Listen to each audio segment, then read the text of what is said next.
You gotta hold it open so that the numbers go. My name is Nessa Beauvais, and I did visual development on Moana, specifically costume design. It's 3,000 years ago, and we don't really have any photo reference of anything at that time, so we're playing a guessing game, trying to get in that time machine and trying to really think what they would wear. Lesson 1.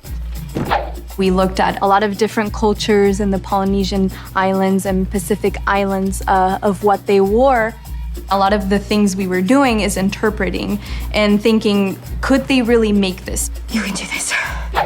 Then you sort of play like you're putting a puzzle together. So you'll pick this top from here with this jewelry piece, and then you start making your outfits. You're doing great. This piece right here is worn by Moana's dad, and this one signifies the chief of the tribe, so it's a really big deal. This leaf that he has wrapped around his shoulders, they use that in order to cool themselves because it gets so hot. The leaves actually maintain the cooling sensation, so it's their AC, I guess. This is Sina's costume. It's Moana's mom. We wanted to put mom in something sweet and feminine, and she's just showcased with all the beautiful flowers.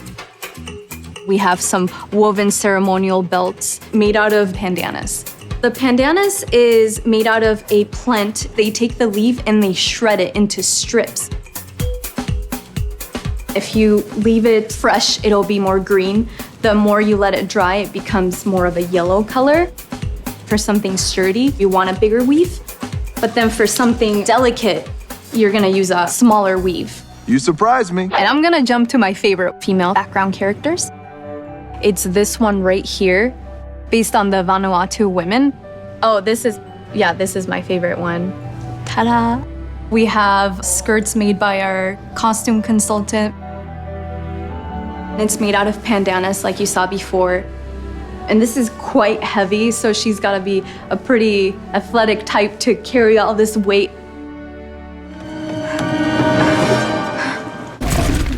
Muscle up, Buttercup.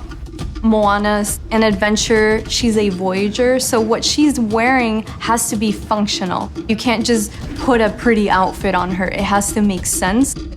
She wore tapa for her top. With tapa, you take the tree bark off the mulberry tree and you go through a process like felt. You tap it on their wooden log. You dip it in the seawater, then you let it bake in the sun. And the more process you put, the softer it becomes. They're essentially making their own textiles.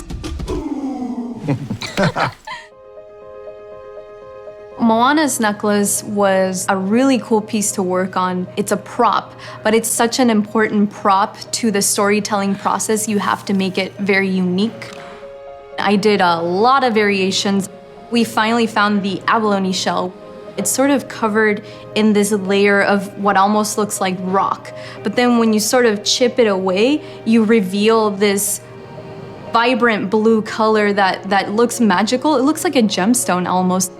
And it was a great juxtaposition of land and sea, which is her. Her name, Moana, means from the ocean. This one's my favorite costume. This is the cool one.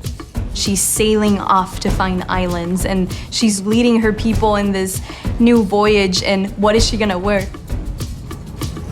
I was working with the lead animator on Moana, so I asked him to maybe help me find a pose for her. And she was sort of looking dreamy and looking up, so I drew my outfits on her. And I pitched my idea in the room, and it wasn't very well received. They were like, she feels a little like she's not really empowered.